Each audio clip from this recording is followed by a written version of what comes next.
Sean O'Malley versus Raulian Paiva has been announced as in the works for the UFC 269 card at the end of this year, and I think this is an amazing matchup. It's a great matchup, and it's a ranked matchup as well, so O'Malley is jumping up the rankings here to take on number 15 ranked Raulian Paiva. I thought I'd give my reaction to the fight being made, and also an early prediction and breakdown on who I see winning that matchup, but this is a great one for Sean O'Malley. He bounces back after his loss to Marlon Vera with 2 wins in the bantamweight division. One against Chris Matinho, I understand, but it was supposed to be against Lewis Smolka. Now I know that's also Lewis Smolka, but still, he's on a 2-fight winning streak. He's jumping back up the rankings against number 15 Raulian Paiva. I really like this matchup, and I think is a good test for Sean O'Malley, because Raulian Paiva, even though I don't think he should have won the Kyler Phillips fight, I believe Kyler Phillips should have got a 10-8 in that first round, which would have made it a draw. He's still on short notice against Kyler Phillips, who beat Song Yudong pretty handily, came back in the later rounds and made it a draw. Raulian Paiva is a worthy contender in the bantamweight division, and plus, on short notice he did that as well. He was the one pushing the pace in the second and third round and out-grappling Kyler Phillips. I know he got battered in that first round, but still, to prove that he can bounce back after a first round like that and grind and hustle his way to a win, even though it should have been a draw, he's ranked number 15 right now in the bantamweight division. He's earned number 15 ranked in the bantamweight division. I think this is a great matchup. I know a lot of people are complaining about this. I'm seeing the comments of the ESPN post. It just says such stupid shit every single place in the comments. Dude, what? Someone asks. Why do we always have to Google search every guy Sugar fights? Someone else says with 592 likes. Why do you have to Google search every guy that O'Malley fights? Because you don't fucking watch this sport. And that's obvious. If you don't know who Raulian Paiva is, you don't watch this sport. If you don't know who a ranked contender is in a division, you aren't paying attention. So they're just basically outing themselves as complete casuals in the comment sections of ESPN MMA. I don't understand what they don't get here. They asked for a ranked opponent for O'Malley. He called out Dominic Cruz. Dominic Cruz turned him down. So did a bunch of other people. And a bunch of other people are also matched up in the bantamweight division as well, or they've just fought in the bantamweight division and aren't looking to turn around too quickly. It was Raulian Paiva or Brian Kelleher. And a lot of people are saying stuff like, why wasn't it Brian Kelleher? Paiva's a higher ranked guy. You know? Like, Kelleher's beaten some decent opponents, but they're nothing amazing. Raulian Paiva at least technically won against Kyler Phillips, and even if he didn't win, he technically did better on the scorecards, even if it was a draw, than Song Yudong, who's also a great bantamweight contender. People are complaining about this, but this is better than Kelleher, because he's a higher ranked guy, and maybe a better guy as well, who knows. I haven't seen a matchup between the pair of them yet, but I would assume, according to the rankings, Raulian Paiva's a much better fighter. 23-1 or 21-3 in the UFC. Good record. 3-fight win streak right now in the UFC as well. His last win was pretty good, even though it should have been a draw. Raulian Paiva is a legit contender, and people are saying protecting Sean. Like, what do they want? I'm going to give my prediction on this fight. I do believe Sean O'Malley's going to win this one. He trains with Kyler Phillips. That's a very big advantage to have here. Kyler Phillips went out there, had a pretty easy first round against Raulian Paiva. I'm sure Sean O'Malley's going to be training with Kyler Phillips in the build-up to this matchup, learning some things, seeing what Raulian Paiva does well, how strong he is in the clinch, that kind of stuff, what kind of trips he goes for, what kind of takedowns he goes for, what he does on the feet. I think it's a good matchup for Sean O'Malley, and I do believe that Sean O'Malley's going to win. But what do people actually want? They're like, bruh, in the comments here. He's ranked. He's on a win streak of 3. He's 21-3. He's number 15 in the world at bantamweight. And that's not good enough for the comment sections. I guess it had to be Piotr Jan or nothing. Like, would these people have been complaining if he signed a fight with Merab? Would they have been complaining if he signed a fight with another guy like a Pedro Munoz who was coming off a loss? I bet there would be a complaint about every single matchup. Here's the deal, casual MMA fans who don't understand the sport. You don't just get top opponents when you're unranked. They don't want you. They want other ranked fighters that are going to improve their ranking. They don't want to lose to Sean O'Malley, even if they believe they're going to beat him and you believe they're going to beat him. They don't want to risk losing to a guy who's unranked, otherwise they're going to slip way down the rankings if he does beat them.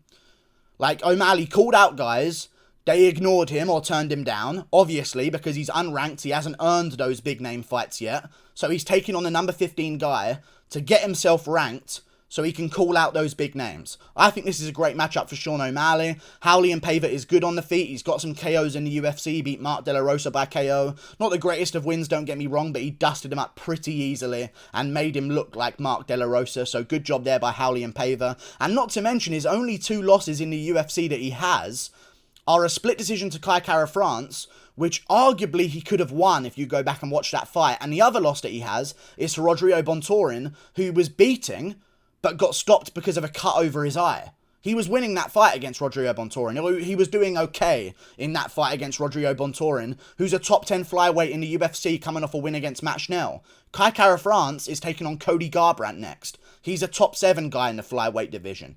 Raulian Paiva went to a split decision against him and outlanded him in some of the rounds, but Kara France landed some of the bigger shots, so they gave it to Kai Kara France. Like, this is a good opponent. This is a really good opponent, in my opinion. He's beat good fighters in his career. He fought a bunch of times outside of the UFC against some decent opponents there as well. Some of them are cans, some of them not so canish. But I'm going with Sean O'Malley here. I think he's good enough. I think he showed that he can go 3 hard rounds against Chris Moutinho. I know he didn't really take too much damage there, but to break a record and go 3 rounds, it doesn't really matter if you're not getting body shotted in that fight. The fact that he can pour on pressure for all those 3 rounds of a fight against Chris Moutinho showed us his cardio. We already kind of knew about his cardio in the, what's the guy's name? Terrion Ware fight that he had earlier in his career. And that was when he was pathetic and vegan as well. So that's actually a still good sign here. He went in there against Terrion Ware, lost the second round to Terrion Ware, but came back in the third with great cardio and a great second wind, which shows amazing conditioning in a fight. And he was pouring it on at the end, going for trips, going for elbows. Sean O'Malley is good. I think he's going to beat Raulian Paiva, and I think he's going to prove how good he is. And hopefully he gets ranked after this, and then we can start talking about the Dominic Cruzes. Then we can start talking about some of these ranked guys that are coming off losses, some of the ranked guys that are coming off wins. There's a bunch of guys in the bantamweight division right now. I'd love to see O'Malley versus Song Yadong. I'd love to see O'Malley against literally anyone in the rankings at bantamweight. I believe they're going to do, almost lost all air there in my throat and ran out of voice. I believe they're going to do, if he wins this one, Sean O'Malley versus Marlon Moraes. I can see them doing that matchup. You want to know why? Marlon Moraes is chinny. He gasses a little bit as well. He's not on a good momentum streak right now. So the UFC can say, hey, Marlon Moraes, we get it, you want to stay in the UFC. You're on a 4-fight losing streak right now, or a 3-fight losing streak, whatever he's on. He's been finished in all of them as well, quite brutally. A bunch of people have finished him. He just came off a bad loss to Merab Dvalishvili. They're going to say to him, you want to fight in the UFC again? You have no negotiation power with us whatsoever. And if O'Malley does beat Raulian Paiva, they're going to say, hey, Moraes, we could cut you right now. It means nothing to us. We could get rid of you from the sport by clicking our fingers. Take on Sean O'Malley, or we're going to cut you from the sport. This is the only matchup we're ever going to offer you again. You have no negotiation power here. And I believe that Sean O'Malley's going to get that Moraes matchup if he does beat Raulian Paiva, and people are going to complain about that. But Moraes showed that he's still dangerous in the first round. He has a win over Aljamain Sterling. I feel like people are just complaining over nothing. I think O'Malley's on a different level striking-wise. Kyler Phillips was on a different level striking-wise to Raulian Paiva. And I truly believe that Kyler Phillips and Sean O'Malley are very similar. They both throw a lot of unorthodox techniques, wild techniques.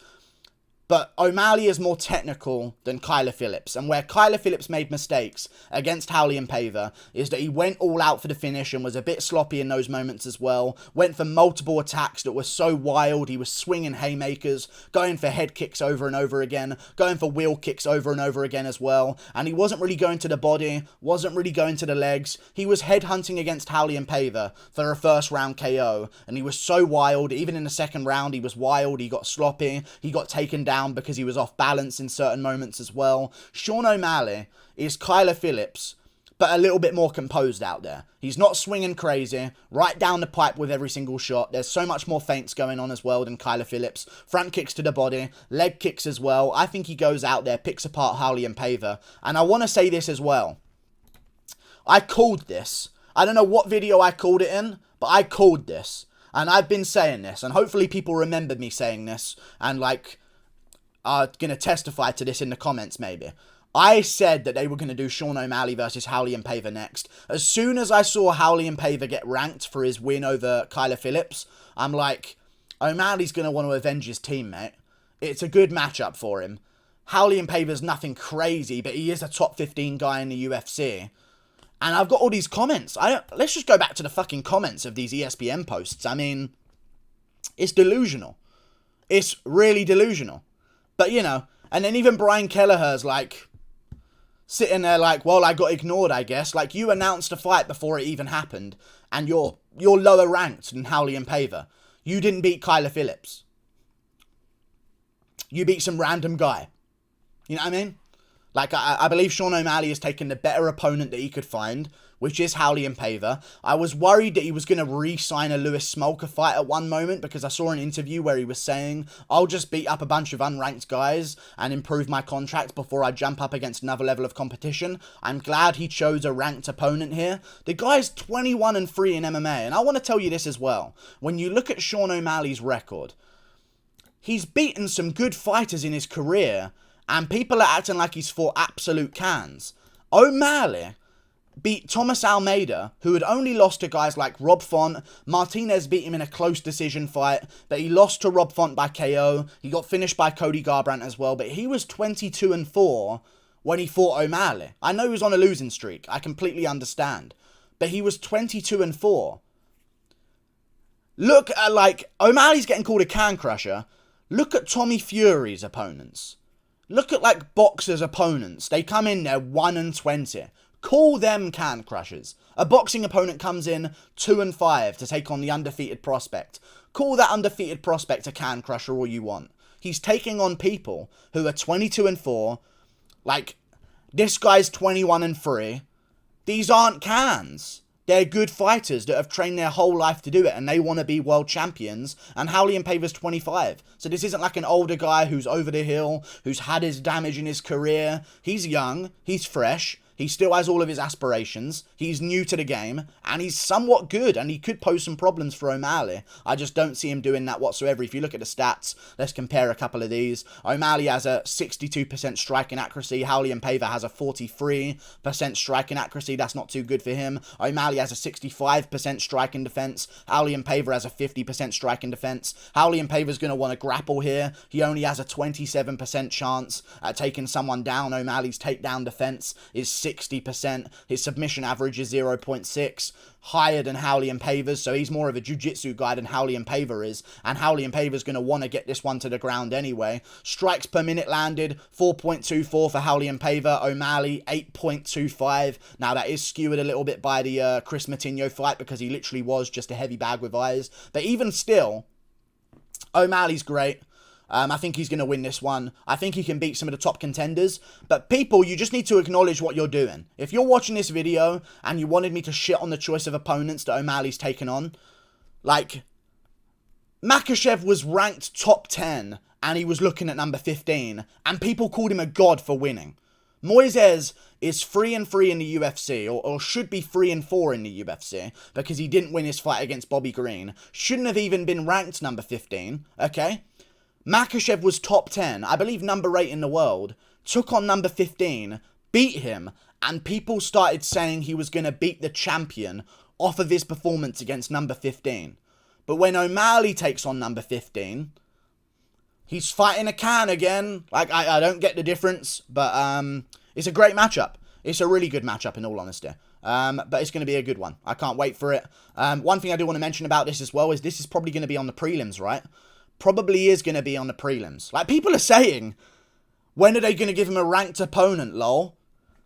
They're literally outing themselves. These ESPN, I hate ESPN era MMA.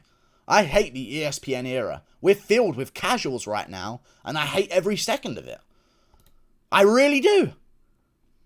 There's so many more casuals nowadays. Let's go back to whatever fuck we were on before. Let's go back to fucking Spike TV, for fuck's sake. I'm sick of this fucking ESPN era. People are such casuals nowadays. I can't wait for people in, like, the mainstream, like Chael Sonnen and, like, DC to try and downplay this as O'Malley picking a smart opponent again. He's unranked. He's fighting number 15 to try and get ranked. It's how the sport works. But, you know, all good. I want to say this, though. This is going to be on the prelims of UFC 269, which is interesting if you're Sean O'Malley, and kind of degrading if you're Sean O'Malley as well, because he's the pay-per-view guy, he's the big star, and he's going to be on the prelims here unless they make a 6-fight pay-per-view card. Now, I would fix this by changing some things. Put Nunes versus...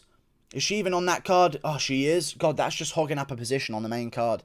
So far the card is, and this card is looking amazing, by the way. Charles Oliveira versus Dustin Poirier, Nunes versus Pena, Cara France versus Garbrandt, Moreno versus Figueiredo, Munoz versus Cruz. That's the main card. Just put Nunes Pena on a fight night main event, and let's get O'Malley on the main card. Let's actually sell some pay-per-views, because Nunes literally has 3 of the lowest selling pay-per-views of all time in the ESPN era. She doesn't sell pay-per-views. She actually hinders a card. She's facing 10-4 Juliana Pena, who's just absolutely terrible. She's a jiu-jitsu wizard who got submitted by a kickboxer in Jermaine Durandamy with a standing guillotine choke. The easiest submission to escape ever. But if you're not Lyoto Machida, I guess. Get Nunes off the card, put O'Malley on the main card, or just hope that one of them fall out of the fight and then put O'Malley on the main card. Going to be a great matchup. I think O'Malley gets this one by KO in the second round, body kick. I'm going to go with body kick. No.